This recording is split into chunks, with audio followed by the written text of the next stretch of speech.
This channel does not promote any violent, harmful, or illegal activities. All content provided by this channel is meant for an educational purpose only. নমস্কার, news top 9 এ স্বাগত আপনাকে। আমি দীপ রয়েছে আপনার সঙ্গে। শুরুতেই এই মুহূর্তের একটা বড় আপডেটে নজর রাখতেই হচ্ছে আগামীকাল সুপ্রিম কোর্টে এসএসসি মামলার চূড়ান্ত রায়।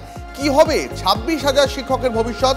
বৃহস্পতিবার রায় জানাবে শীর্ষ আদালতের প্রধান বিচারপতির বেঞ্চ। এই মুহূর্তে প্রতিনিধি সুমন মহাপাত্র টেলিফোন লাইনে রয়েছেন। সুমন, এই রায়ের ফলে বাংলার শিক্ষা মহলে, শিক্ষা জগতে তার কি প্রভাব পড়তে চলেছে বলে অনুমান? দেখো, তোমাকে বলে রাখি, সুপ্রিম কোর্টে যত বড় বড় মামলার শুনানি হয়েছে তার মধ্যে কিন্তু কালকের মামলাটি চূড়ান্ত রায় ঘোষণা হবে তা কিন্তু অন্যতম। আজকে বহু শিক্ষক তারা কিন্তু রাত্রিবেলা ঘুমোতে পারবেন না দীপ, তার কারণ তাদের রুটি রুজি চাকরি সবটাই নির্ভর করছে কালকে সুপ্রিম কোর্টের এই রায়ের উপর। এবং প্রায় 25,000-এর বেশি 26,000 শিক্ষক শিক্ষাকর্মী তাদের জীবন জড়িয়ে আছে এই মামলার সঙ্গে।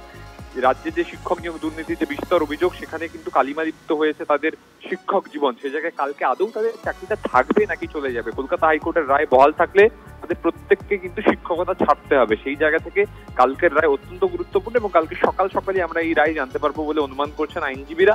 এবার দেখার চাকরি থাকে না যায়। এবং রাজ্যের শিক্ষা দপ্তর তারাও কিন্তু অধীর আগ্রহে তাকিয়ে আছে কি হবে যদি শিক্ষকতার চাকরি এতজনের চলে যায়, তাহলে কিন্তু রাজ্যের স্কুলগুলোতে একটা বিপর্যয় নেমে আসবে। তাই সব মিলিয়ে সব পক্ষের কাছে এই রায় অত্যন্ত গুরুত্বপূর্ণ। দীপ, একেবারে সুমন, অনেক ধন্যবাদ তোমাকে। রামনবমী পালনে গোটা রাজ্যে যখন প্রচার চালাচ্ছে বিজেপি, তখন পিছিয়ে নেই তৃণমূল কংগ্রেসও। পশ্চিমবঙ্গ দিবস এবং পয়লা বৈশাখ পালনের মাধ্যমে বাঙালি অস্মিতা অস্ত্রের শান শাসক দলের কর্মী থেকে জনপ্রতিনিধি কে কি করবেন তার গাইডলাইন বেঁধে দিলেন তৃণমূলের রাজ্য সভাপতি সুব্রত বক্সী। কথা বলবো এই মুহূর্তে প্রতিনিধি প্রদীপ্ত কান্তি টেলিফোন লাইনে রয়েছেন। প্রদীপ্ত, এটা কি বাঙালি অস্মিতার শান বলা যায়? একেবারেই দীপ, তার কারণ যে গাইডলাইন বেঁধে দিয়েছেন সুব্রত বক্সী, সেখানে কিন্তু একেবারে পরিষ্কার ভাবে উল্লেখ করা হয়েছে যে বাঙালি অস্মিতার চেতনায় উদ্বুদ্ধ করতে হবে।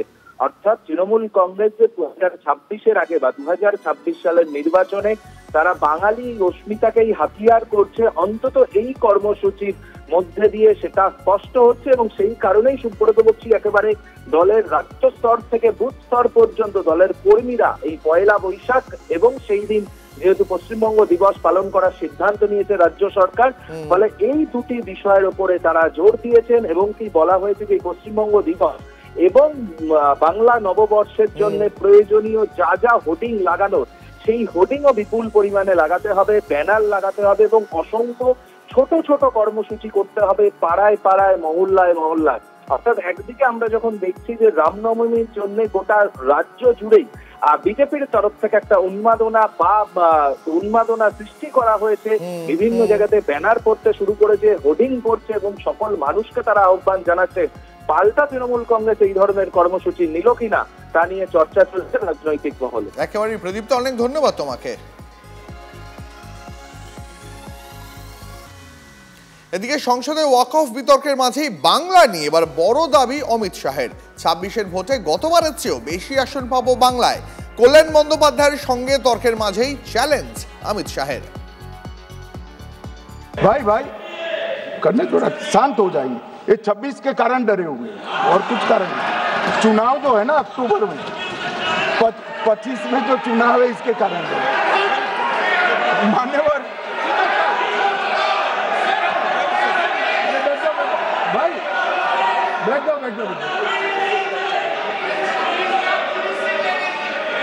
मान्यवर।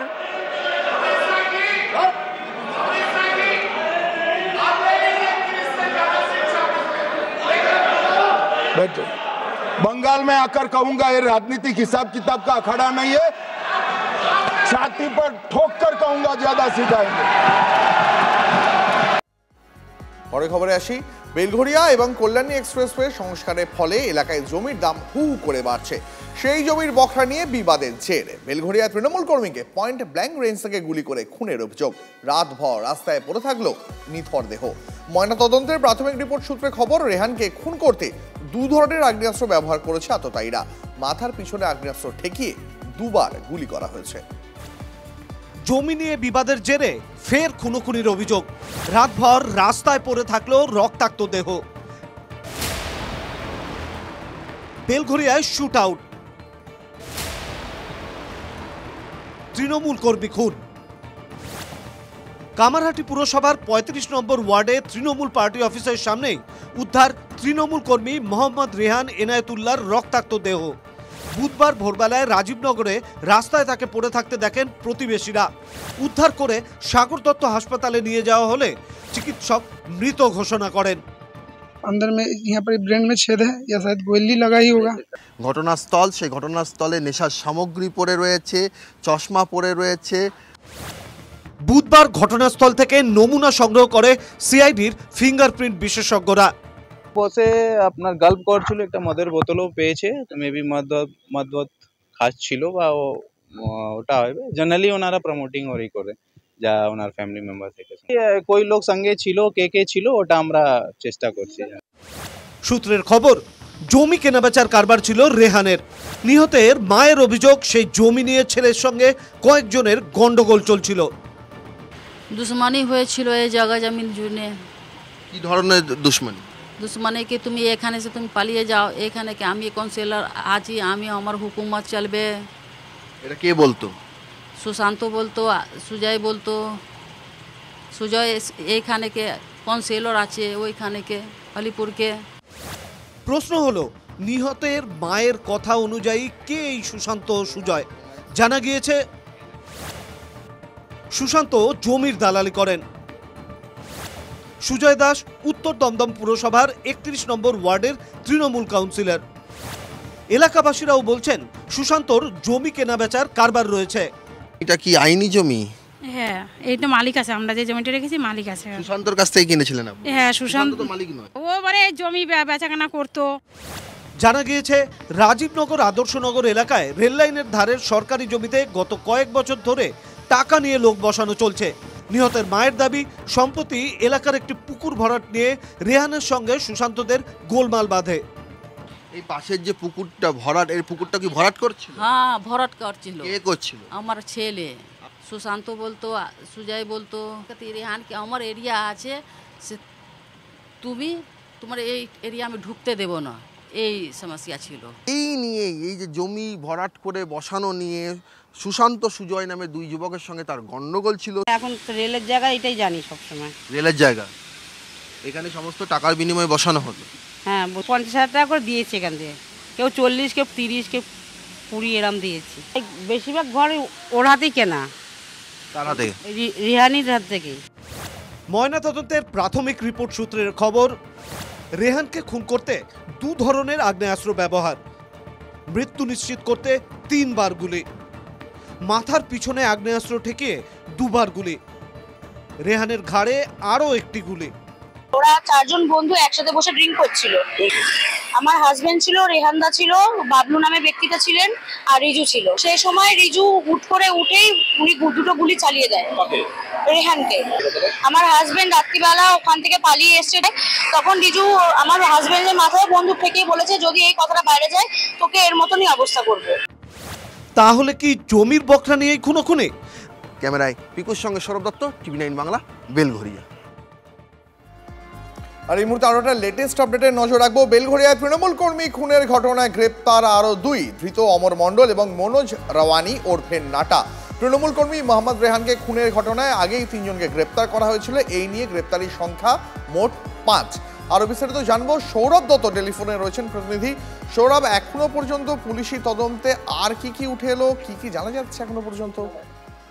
দীপ, দেখো, রাজীবনগর পুল সংলগ্ন এলাকায় যে বাড়ির সিসি ফুটেজ, সেই সিসি ফুটেজ দেখে 5 জনকে চিহ্নিত করা গিয়েছিল। তার মধ্যে 3 জনকে গ্রেফতার করা হয় বেলঘরিয়ার এদিনের ঘটনায়।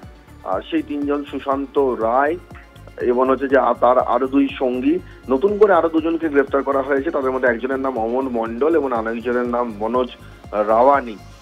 যেটা আমরা পোস্টমর্টম সূত্র মারফত যেটা জানতে পারছি, ময়নাতদন্তের রিপোর্ট অনুযায়ী, প্রাথমিক রিপোর্ট অনুযায়ী, সেখানে আমরা জানতে পারছি যে এই রেহান এনায়েতুল্লাহকে মারার জন্য 2 ধরনের আগ্নেয়াস্ত্র ব্যবহার করা হয়েছিল। একটি আগ্নেয়াস্ত্র দিয়ে মাথার পিছনে মারা হয়, সেখান থেকে 2টো গুলি করা হয়, এবং আরেকটা আগ্নেয়াস্ত্র ঘাড়ের কাছে ঠেকিয়ে গুলি করা হয়, এবং 3টি গুলি কিন্তু মস্তিষ্কের ভেতরে এবং ঘাড়ে আটকে ছিল, সেগুলোকে বার করানো হয়েছে। ফলে এই 5 জন সেই তাদের প্রত্যক্ষ যোগ ছিল এই ঘটনার সঙ্গে, এমনটাই মনে করছে পুলিশ। ঠিক কি কারণে, যে জমির বিবাদের কারণে যে এই ঘটনা, যেটা রেহানের মাও দাবি করেছেন ঠিক সেটাই ঘটনা কিনা সেটাই এখন খতিয়ে দেখা হচ্ছে। সৌরভ, অনেক ধন্যবাদ তোমাকে। শিলিগুড়িতে নাবালিকাকে ধর্ষণ করে খুনের অভিযোগে গ্রেপ্তার প্রেমিক। পুলিশের দাবি জঙ্গল থেকে দেহ উদ্ধারের গল্প ফেঁদেছিল অভিযুক্ত, কিন্তু লাগাতার জেরায় খুনের কথা সে স্বীকার করে। পক্সো এবং খুনের ধারায় মামলা রুজু পুলিশের। গল্প ফেঁদেও শেষ রক্ষা হলো না, নাবালিকাকে ধর্ষণ করে খুনের অভিযোগে গ্রেপ্তার প্রেমিক। পরিবারের দাবি, মঙ্গলবার দুপুরে বন্ধুদের সঙ্গে বিরিয়ানি খেতে যাচ্ছে বলে বাড়ি থেকে বেরিয়েছিল বছর 14 নাবালিকা। সন্ধে গড়িয়ে গেলেও মেয়ে বাড়ি না ফেরায় উদ্বিগ্ন হন পরিবারের লোকজন। শুরু হয় খোঁজ খবর। পরিবারের দাবি, সেই সময় অভিযুক্ত ফোন করে জানায় কিশোরীর অবস্থা আশঙ্কাজনক। কিছুক্ষণ পরে নাবালিকাকে বাড়িতে নিয়ে আসে সে। রোহিত রায় নামে ওই যুবক দাবি করে উত্তরকন্যার পাশের একটা জঙ্গল থেকে কিশোরীর দেহ উদ্ধার করেছে সে। কিশোরীকে চিকিৎসার জন্য হাসপাতালে নিয়ে যাওয়া হলে চিকিৎসকেরা তাকে মৃত বলে ঘোষণা করেন। রোহিতের বয়ান নিয়ে সন্দেহ হওয়ায় তাকে আটক করে জিজ্ঞাসাবাদ শুরু করে পুলিশ। পুলিশের দাবি, রোহিত আদতে ওই নাবালিকার প্রেমিক। নাবালিকাকে খুন করার কথা স্বীকার করেছে সে। নাবালিকার গায়ে আঁচড়ের চিহ্ন মিলেছে। রোহিত এবং আর এক নাবালককে গ্রেপ্তার করা হয়েছে।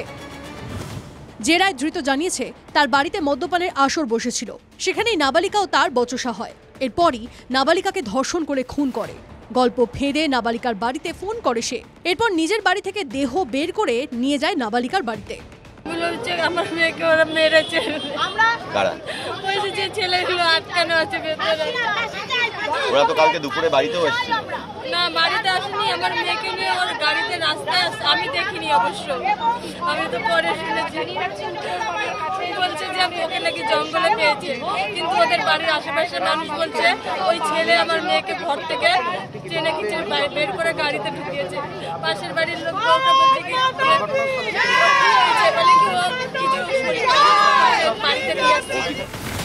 ঘটনায় অভিযুক্তের কড়া শাস্তির দাবিতে এনজেপি থানার সামনে বিক্ষোভ দেখায় বিজেপি। আমাদের মুখ্যমন্ত্রী সুরক্ষা দিতে পারছেন না নারীদের। পুলিশ তো গ্রেফতার করেছে দুজনকে। পশ্চিমবঙ্গে পুলিশ তো গ্রেফতার করেছে। গ্রেফতার করলে কি হবে? দুদিন পরে সব সেটিং করা থাকে, সব সেটিং এ দুদিন সব ঠিক হয়ে যাবে। আমরা এটা হতে দেব না, আমরা শাস্তি চাই। ধৃতদের বিরুদ্ধে পক্সো ধারায় এবং খুনের অভিযোগে মামলা দায়ের করেছে পুলিশ। প্রসেনজিৎ চৌধুরীর রিপোর্ট, TV9 বাংলা। ওষুধের দাম বৃদ্ধিকে হাতিয়ার করলেন মুখ্যমন্ত্রী। রামনবমীর আগেই পরপর দুদিন তৃণমূল নেতা কর্মীদের পথে নামার নির্দেশ দিলেন। নিশানায় কেন্দ্রীয় সরকার। ন্যাশনাল ফার্মাসিউটিক্যাল প্রাইসিং অথরিটি, যারা ওষুধের দাম নিয়ন্ত্রণ করে, এটা সেন্ট্রাল গভর্নমেন্টের সংস্থা। 748টা ড্রাগ ওষুধের দাম, যা গরিব মানুষ কেনে, এবং 80টা নন শিডিউল ড্রাগ মানে ওষুধ ফ্রম দ্য 1 এপ্রিল 2025 বাড়িয়ে দিয়েছে। এইসব ওষুধ কেনে কারা? গরিব মানুষ, সাধারণ মানুষ, সমাজের যাদের ক্ষমতা নেই বড় বড় হসপিটালে গিয়ে প্রাইভেটে ট্রিটমেন্ট করা। আমি শকড, যারা কোটিত্ব দিয়ে ট্রিটমেন্ট করতে পারে, এটা কি শুধু তাদের জন্য সরকার চলবে? আমি এটা তীব্র প্রতিবাদ করছি এবং এটা টোটাল উইথড্র করার জন্য অনুরোধ করছি। এবং যেখানে 10 কোটি মানুষকে উনি বলছেন আমার হসপিটালে বাংলাদেশ থেকে লোক এসে চিকিৎসা করায়, আমি মানবিক কি তাড়িয়ে দেব? বিহার, ঝাড়খণ্ড, উড়িষ্যা থেকেও নাকি সবাই এসে উনার চিকিৎসা নেন, উনার বিনা পয়সায় ওষুধ নেন, তাই উনার তো ভাবার কোনো দরকার নেই। গুজরাটের জামনগরে ভেঙে পড়ল বায়ুসেনা যুদ্ধ বিমান। জাগুয়ার যুদ্ধ বিমান ভেঙে মৃত্যু এক পাইলটের। গুরুতর জখম অবস্থায় হাসপাতালে ভর্তি আরও এক। একটি মাঠের মাঝে ভেঙে পড়ে যুদ্ধ বিমানটি। দুর্ঘটনার কারণ জানতে তদন্ত শুরু হয়েছে। সেই ছবি দেখতে পাচ্ছেন আপনারা। গুজরাটের জামনগরে ভেঙে পড়ল বায়ুসেনার জাগুয়ার যুদ্ধ বিমান। এখনো পর্যন্ত পাইলটের মৃত্যুর খবর পাওয়া গেছে। গুরুতর জখম অবস্থায় হাসপাতালে ভর্তি আরও একজন। একটি মাঠের মাঝে ভেঙে পড়ে যুদ্ধ বিমানটি। দুর্ঘটনার আসল কারণ জানতে তদন্ত শুরু হয়েছে। मस्त हो जाएगा वो।